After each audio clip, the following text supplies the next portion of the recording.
The tragedy of Brett Favre is that the world only allowed him to be strong. We remember those passes thrown through the snow at Lambeau Field. Remember the streak of 297 consecutive games without a single day off? Remember the man who got knocked down and then stood back up roaring in celebration. People called him the Iron Man. What we usually don't see is the pain lying behind that toughness, the wound that no NFL record can heal. He played with a recklessness that bordered on brutality. He played with the philosophy his father passed down. Ice it up, get back out there. But outside the sidelines, that toughness was much harder to control. The man who once played the best game of his life just 24 hours after his father died was also the man whose wife once had to secretly flush Vicodin down the toilet in the middle of the night. The man who won 3 consecutive MVPs was also the man who took 14 painkillers at once and checked into rehab 3 times while the whole world barely knew. That symbol of invincible Southern American masculinity, on September 24, 2024, sat before the United States Congress with trembling hands and admitted he had just been diagnosed with Parkinson's, the disease that slowly takes away control of the very body he had never yielded. Any defense, his strength never told the whole story. Behind the record no quarterback has touched were thousands of untreated concussions because he refused to leave the field. Behind 3 MVPs was an addict whose first thought every morning was not football but having to get more pills. Behind the image of the model husband and father was the scandal of sending pornographic photos to young women he had never met. Outside of football, the world proved far less forgiving than the game he had conquered. Brett Favre's story is not the story of a great player who then collapsed. It is the story of the true cost of never allowing yourself to stop. When the whole family, the whole NFL, the whole of America clapped every time he iced it up and went back out, then who was going to be the one to tell him it was time to stop? Before we look through the outer strength to find the person behind the legend, please subscribe to the channel and leave a like for Brett Favre. To understand how that strength captivated all of America, we have to go back to where it began. A small town in the southern swamps. Brett Lorenzo Favre was born on October 10, 1969, in Gulfport, Mississippi, and grew up in Kiln in a family where football was not a hobby. It was breath itself. His father, Irvin Ernest Favre, whom the whole town called Big Irv, was both a teacher and the head coach of the Hancock North Central High School football team. His mother, Benita Ann Favre, was also a teacher at that same school. Brett was the second of 4 children, older brother Scott, younger brother Jeff, younger sister Brandy, and all 4 grew up among the fields, the rivers, hunting, fishing in a hot, humid rural area. Irvin had been a pitcher at Southern Miss. Scott also played quarterback there. In the Favre household, football was the language father and son used in place of the words they did not know how to say. And Irvin Favre was the one who wrote the rules for that language. As a coach, Irvin did not let Brett throw the ball much. He ran the wishbone offense, a run-heavy system that forced the quarterback to hand off and block for teammates instead of shining alone. Irvin wanted his son to learn sacrifice before learning to become a star. But the greatest lesson Big Irv passed down did not lie on the play sheet. It lay in the 7 words Brett would carry for the rest of his life. Ice it up, get back out there. Broken arm? Ice it. Bruises? Ice it. Dislocation? Ice it and get back out there. In the Favre house, there was no leaving the field because of pain. Stopping meant weakness. Enduring meant strength. And Big Irv's second son absorbed that philosophy completely, without doubt, without question, with the absolute faith of a child for his father. There was one other thing Irvin rarely did. Say, "I love you, son." Love in the Favre house was not expressed in words. It was expressed by being present on the field, by practices under 100-degree heat, by winning. This was Southern American masculinity in its purest form. Men don't cry, men don't complain, men get back on the field. At Hancock North Central High School, Brett played everything he could play: quarterback, strong safety, place kicker, punter. He also excelled at baseball, leading the team in batting for 5 seasons. And in Sunday school at church, he met a little girl named Deanna when he was 7, the one who 20 years later would become his wife, and also the one who would endure the most from what the ice-it-up philosophy produced. But no matter how talented he was, no major college paid attention to Brett Favre. The reason was the wishbone system of his own father that had given him no chance to show his throwing ability. The lesson of sacrifice Irvin taught had inadvertently obscured his son's greatest talent. The only school to offer a scholarship was the University of Southern Mississippi, and at first they recruited him to play defensive back, not quarterback. Brett accepted. As a freshman, he was 7th on the quarterback depth chart, nearly invisible. But he climbed to the starting job, and then on July 14, 1990, before his senior year, everything almost ended before it could begin. Brett's car flipped 3 times on a road in Kiln. He suffered a broken vertebra, a lacerated liver, severe abdominal bruising. Doctors had to remove 30 inches of small intestine. Anyone else would have missed the entire season, maybe the career. Brett was back after 8 weeks. First game after the accident, he led Southern Miss to a come-from-behind win over Alabama, one of the strongest football programs in America. Alabama coach Gene Stallings looked from the other sideline and called it a miracle. It was not a miracle. It was ice it up, get back out there, the most extreme version. And this was the moment that established the pattern that would repeat throughout Brett Favre's life. Tragedy strikes. He steps onto the field. He plays better than ever. In 1991, the Atlanta Falcons selected Brett Favre in the 2nd round of the NFL Draft, the 33rd pick.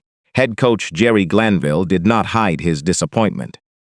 Later, the story went around that Glanville once said there were 3 things that could happen when Favre threw the ball, and 2 of them were bad. Brett Favre's first NFL pass was intercepted and returned for a touchdown the other way. He played only 2 games the whole season, sitting behind Chris Miller and Billy Joe Tolliver, and when in the summer of 1992 the Green Bay Packers offered a first-round pick to get him, no one in Atlanta was sorry to see him go. But Green Bay at that time was not the promised land. It was a graveyard. The Packers were a legendary franchise slowly dying. Lambeau Field had empty seats. The team had not won a playoff game since the 1960s, since the days of Vince Lombardi, since professional football was still in black and white on television. And then in the 3rd game of the 1992 season, starting quarterback Don Majkowski got hurt. Favre came in. This was the moment that changed the history of the franchise, though no one knew it then. The Packers trailed the Cincinnati Bengals 20-10 heading into the 4th quarter. Favre threw a touchdown pass to win it 24-23 in the final seconds. From that moment on, he never lost the starting quarterback job. Not the next game, not the next season, not for the next 16 years. The kid from Kiln that no major college wanted was single-handedly dragging the entire Green Bay Packers back from the dead. And it was also in that first season, on November 15, 1992, that Brett Favre took his first Vicodin. He had dislocated his left shoulder in a game, not wanting anyone to know he was hurt, because complaining about pain was the same as admitting weakness. He asked the team doctor for a prescription.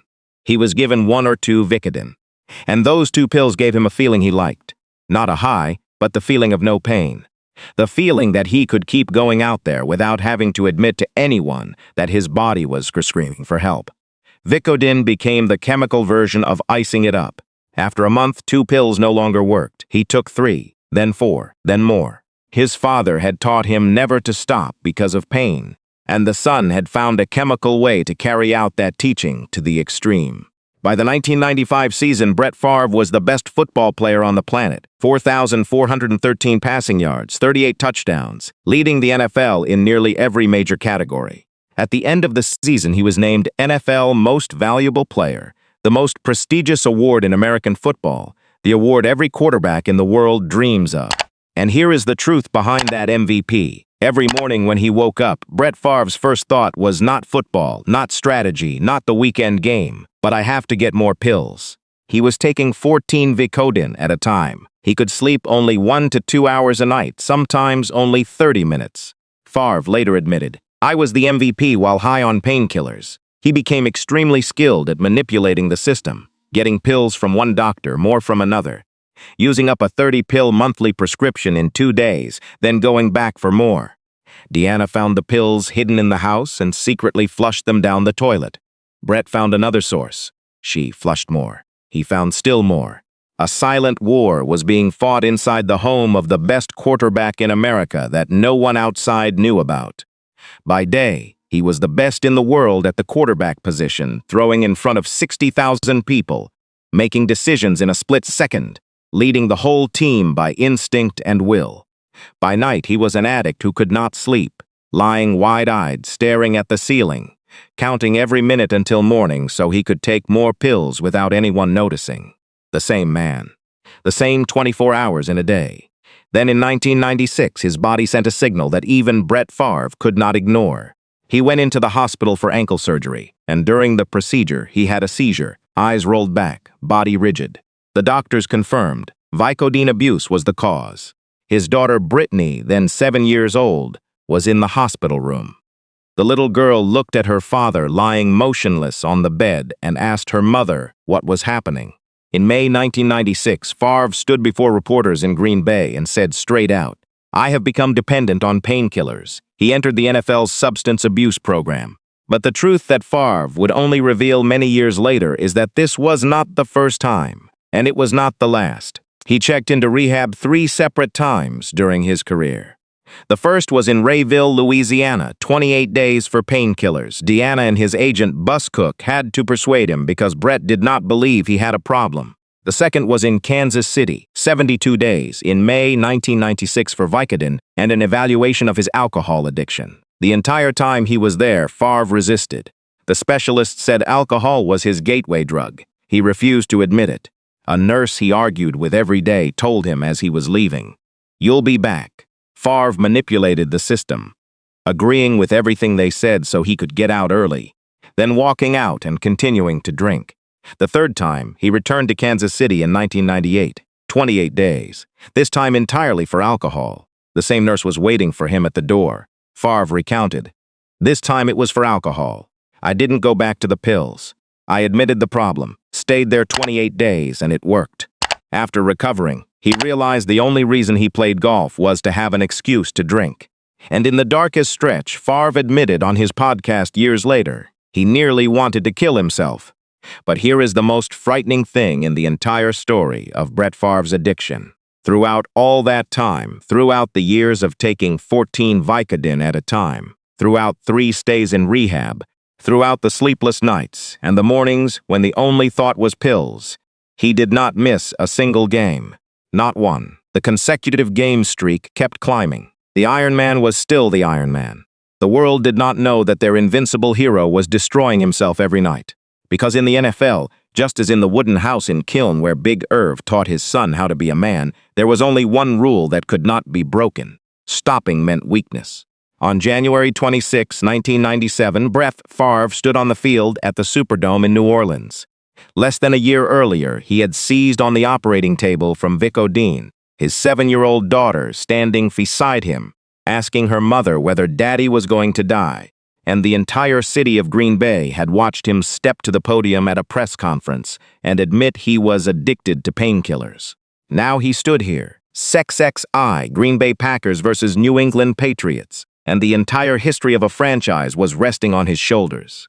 Green Bay had not won a title since Super Bowl II in 1968, since the days of Vince Lombardi, since Lambeau Field was still a cathedral and not yet a museum.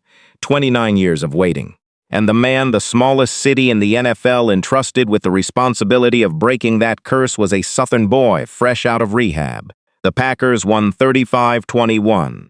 After the first touchdown pass, Favre ran the length of the field, holding his helmet high in one hand, roaring. Not the roar of strategy or discipline, but the roar of a man who had just been redeemed. That image, Brett Favre running across the turf in New Orleans, helmet held high, mouth wide open, became one of the most replayed moments in NFL history. He did not just win for himself. He won for Lombardi for the entire 29 empty years, for the city of 100,000 people in the middle of a Wisconsin winter that had bet everything on a quarterback the Atlanta Falcons had once thrown away. And he won for Deanna, the woman who had flushed Vicodin down the toilet and still stayed. Super Bowl XX sat in the middle of a string of records that to this day no one has touched. 3 consecutive AP Most Valuable Player awards, 1995, 1996, 1997. No other player in NFL history has ever done that. But when you place those 3 years side by side and look from behind the stage, the picture looks completely different. 1995 MVP. Favre was taking 14 Vicodin at a time and sleeping only 30 minutes a night. 1996 MVP. He checked into rehab for 72 days and then returned to the field as if nothing had happened. 1997 MVP and Super Bowl. He became champion 8 months after the seizure on the operating table. The personal peak and the personal abyss did not follow one another. They happened in parallel, overlapping each other, inside the same body, the same brain, the same stretch of time. The world saw 3 MVPs. Deanna saw a man fighting every day not to destroy himself. The same 3 years, 2 completely different stories, depending on which side of the bedroom door you stood on. In the 1997 season, the Packers returned to the Super Bowl to defend the title. They lost to the Denver Broncos 24-31 in Super Bowl XXIX. Close painful, but still a loss. That was the moment Favre was nearest the peak as a football player, and also the moment the door began to close. He would never return to the Super Bowl in a Packers jersey again. But the night that defined Brett Favre's life was not the night in New Orleans. That night came 6 years later in a place no one expected, under circumstances no one wanted.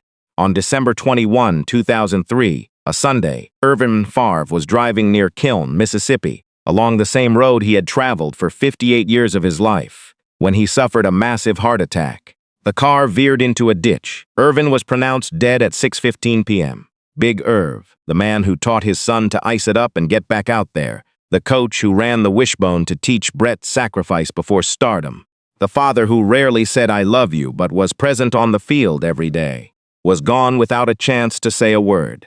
Brett was in California preparing for the Monday Night Football game the next day. He was driving with teammate Doug Pederson when he got the call from Deanna at 4:30 p.m. For about 5 minutes I hesitated, Favre later recounted. But not long after that I decided to play. To truly honor my dad, that is what he would have really wanted. On December 22, 2003, Monday Night Football, Green Bay Packers versus Oakland Raiders at Network Associates Coliseum. The whole country was watching. Everyone knew his father had died the day before, and Brett Favre stepped onto the field and played the greatest game of his life. Nearly 400 passing yards, 4 touchdowns. The Packers won 41-7, not a close win, a demolition. One of the greatest quarterback performances in NFL history, and it happened less than 24 hours after the most important man in his life stopped breathing. This was the moment the philosophy of ice it up, get back out there reached its highest, and also its most beautiful form. Favre was not icing a physical injury this time. He was icing a broken heart, and it worked on the field. But it was also the clearest evidence that Brett Favre only knew one way to handle grief: keep playing. There was no other tool in his emotional toolkit. He did not know how to sit still with sadness, did not know how to cry without needing a football field as an excuse, did not know how to hurt without turning the pain into fuel for the next game. Irvin Favre never said, "I love you, son." And that night in Oakland, Brett spoke in the only way the Favre family knew how: through football, through 4 touchdowns, through the ruthless toughness his father had carved into his bones since he was smaller than a football. 13 years later, when he stood at the microphone at the Pro Football Hall of Fame induction ceremony in 2016, Favre paused and admitted, Irvin should have been the one introducing him at the ceremony that day. But that could not happen. And in that moment of silence, people finally saw what Brett Favre had hidden throughout his entire career. Not the toughness, but the sorrow of a son still waiting for his father to say, "I love you." The first week of October 2004 was one of the most brutal weeks of Favre's life. On October 6, Casey Tynes, Deanna's younger brother, 24 years old, was killed in an ATV accident. The accident happened right on the Favre family's land in Mississippi, on the very property Brett and Deanna called home, the place that should have been the safest. Deanna lost her 24-year-old brother on her own land, and that pain had not yet settled when 8 days later, on October 14, doctors diagnosed her with breast cancer. Deanna Favre, 35 years old, had just buried her brother and now heard the doctor say the word cancer, while her husband was thousands of miles away preparing for the weekend's game. Once again, personal tragedy occurring in parallel with the NFL schedule. 3 days after his wife's cancer diagnosis, Brett Favre led the Packers to a 38-10 win over the Detroit Lions. The next week, a 41-20 win over the Dallas Cowboys. The pattern repeated for the third time, after the car accident in 1990, after his father's death in 2003. With a precision that was chilling, tragedy strikes. Brett steps onto the field. Brett plays brilliantly. The world praises the toughness. But this time, the question hung heavier than the two previous times. Did he ever truly stop to grieve? Or did he only know how to convert pain into fuel and then burn it on the field? And when the lights went out, the pain was still there, unprocessed, unnamed, only shoved down deeper. But if Brett Favre only knew one way to face things, Deanna knew another, and that way saved them both. Deanna went through surgery, chemotherapy, radiation. The battle lasted many months, brutal, exhausting. Brett and their two daughters, Brittany and Brelly, shaved their heads to stand with their mother. Brett said, "She'll look a lot better than me without hair, but maybe that will make her feel better. She has to do it because she has no other choice. But any support I can give her, I will." Deanna beat the cancer. And then she did something Brett had never been able to do. She spoke straight about all of it. About her husband's addiction, about the cancer, about her brother's death, about the nights she lay next to a man high on pills and pretended not to know. She wrote, "Cancer can make you feel utterly alone. Brett used his experience getting off painkillers to share strength with me. That was not my strength or Brett's. That was our strength." She founded the Deanna Favre Hope Foundation, supporting underinsured or uninsured women fighting breast cancer. She wrote 2 books that told the entire story without flinching: Don't Bet Against Me in 2007 and The Cure for the Chronic Life in 2011. While Brett handled everything by going out onto the field and saying nothing, Deanna handled it by stopping, looking straight at the pain, naming it, and then turning it into something that could help other people. She was the emotional counterweight Brett needed, and also the one who endured the most from what the ice-it-up philosophy produced. Then in August 2005, as if the list of losses was not already long enough, Hurricane Katrina slammed into the Mississippi coast, Brett's childhood home in Kiln, the place where Irvin taught him to play ball, where the philosophy of ice it up, get back out there was planted, where everything began, was completely destroyed. The family's property in Hattiesburg was also heavily damaged. Kiln, the last physical foundation connecting Brett to Irvin, was now nothing but rubble under mud and water. The 2005 season began right after the storm, and for the first time in Brett Favre's career, the never-stop philosophy was not enough. The Packers lost 7 of their first 8 games. Favre threw 29 interceptions, the worst number of his career. The team finished the season 4-12, the first losing record in Favre's entire 14 years in Green Bay. At age 36, after losing his father, losing his brother-in-law, nearly losing his wife, losing the house where he grew up, Brett Favre's body for the first time said it had limits. The football field was no longer a refuge. Icing it up was no longer enough, and Brett Favre, for the first time, did not know what to do next. The harsh reality of professional sports is that an athlete's peak is short to the point of cruelty. On March 6, 2008, Brett Favre stood before the microphones at Lambeau Field, where he had played for 16 seasons, where 70,000 people had roared his name every Sunday for nearly 2 decades, and announced his retirement in tears. "I am officially retiring from the NFL and the Green Bay Packers. I promise I won't cry." He did not keep that promise. Deanna sat beside him, silent. All of America watched a legend say goodbye. Less than 2 months later, Brett Favre began to regret it. By July 2008, he wanted to come back, but Green Bay had already moved on. General manager Ted Thompson had handed the job to Aaron Rodgers, the young quarterback who had sat on the bench behind Favre for 3 years, waiting for exactly this opportunity.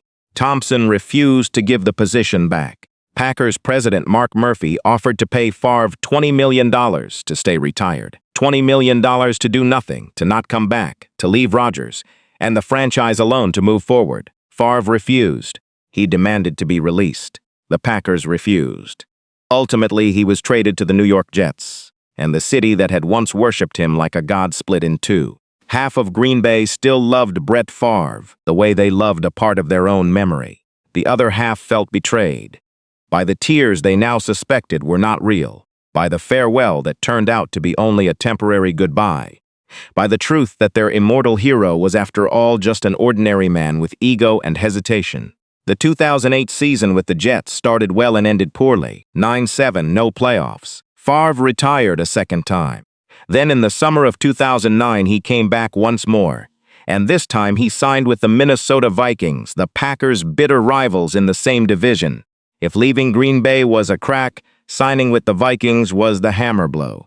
Packers fans watched the man who had once been their symbol put on the purple jersey of the enemy, and many never forgave him.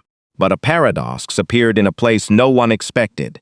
The 2009 season with the Vikings turned out to be the best statistical season of Brett Favre's entire career. 33 touchdowns, only 7 interceptions, a 68.4% completion rate, a passer rating of 107.2 at age 40. He led the Vikings to the NFC Championship game, 1 game from the Super Bowl. Then, in the final seconds of that game against the New Orleans Saints, Favre threw a pass across the field. Reckless, instinctive, pure gunslinger, and it was intercepted. The Vikings lost. Toughness and self-destruction, 2 sides of the same coin, the same throw, the same man. The 2010 season was the final chapter. Concussions, a shoulder injury. The streak of 297 consecutive games ending in December, the Vikings finishing 6-10. Last game, December 20, 2010. Official retirement, January 17, 2011. This time it was real. The 3-year retirement saga, retire, come back, retire, was not a farce and not a tactic. It was the rawest expression of the never stop philosophy when it became pathological. Brett Favre did not know how to stop, because stopping meant losing identity. On the field, he was the Iron Man, the gunslinger, the best within 50 yards. Off the field, who was he? That question was more terrifying than any defense he had ever faced, and he ran from it by returning to the field one more time, then one more time again, until his body truly said no. But the retirement saga was not the darkest chapter. In that same stretch of time, another story was unfolding, and this one had no defense.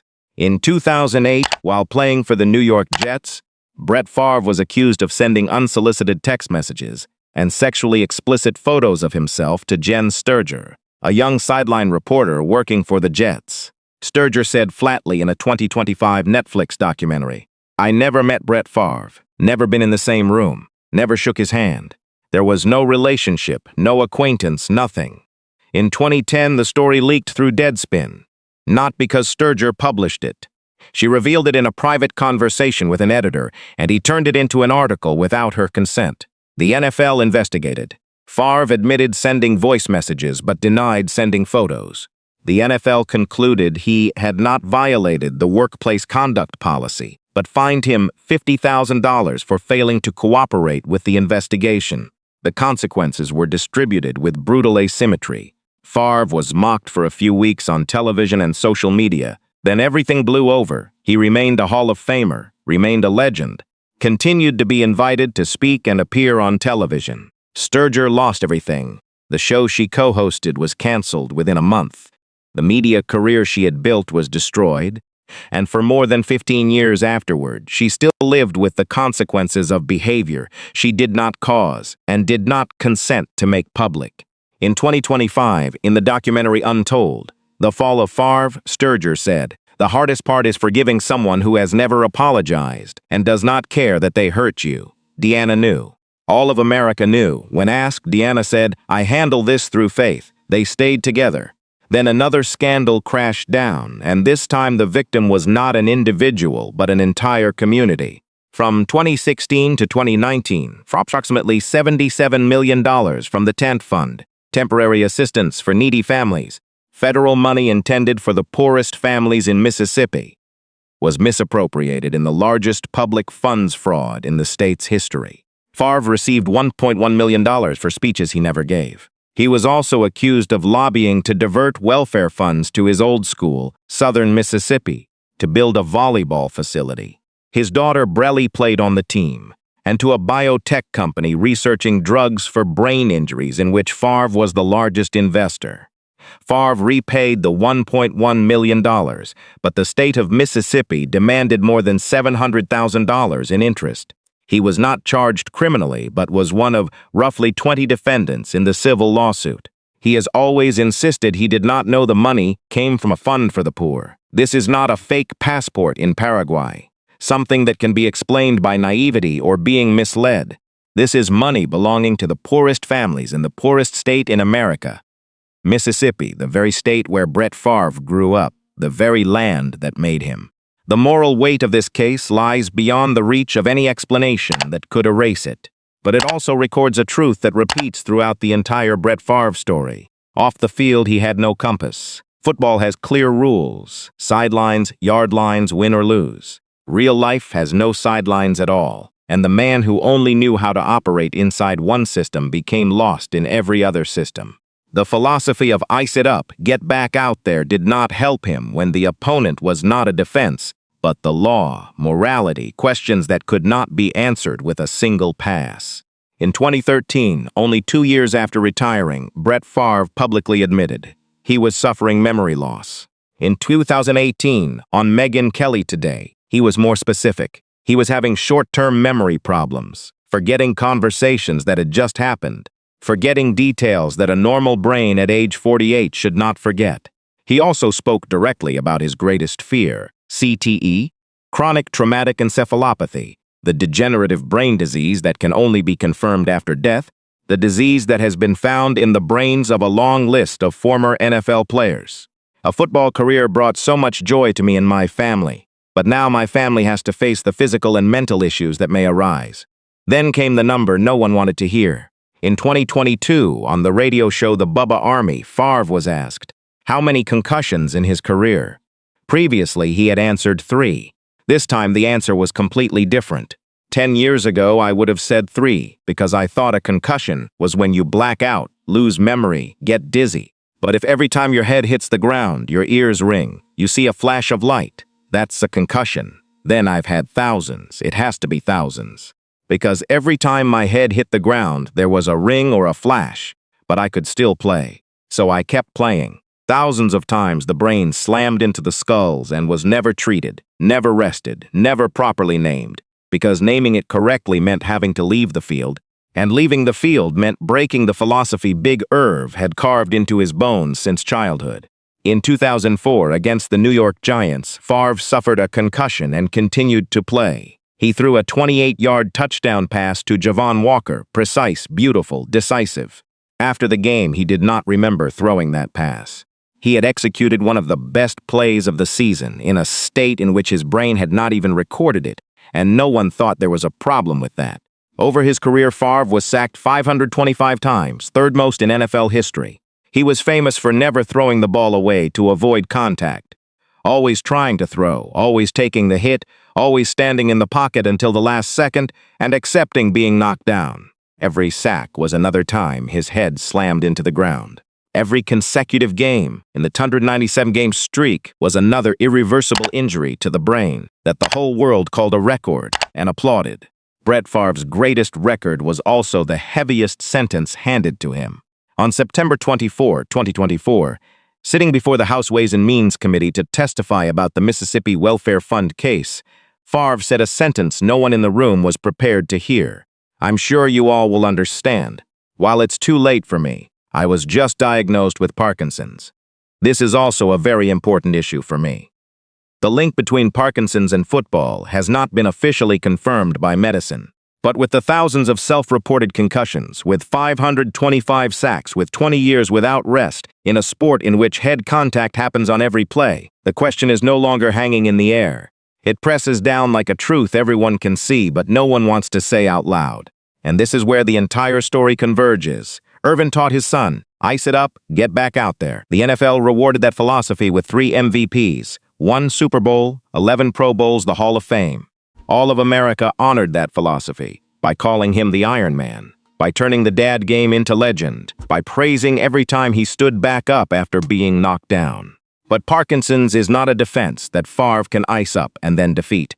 For the first time in his life, the core philosophy, the things that defined him, saved him, and destroyed him, was completely useless. There is no way to ice up Parkinson's and get back out there. There is no game to escape into. There is only a man with trembling hands, facing the bill his body had been accumulating for 20 years, and that both he and the system around him had chosen to ignore.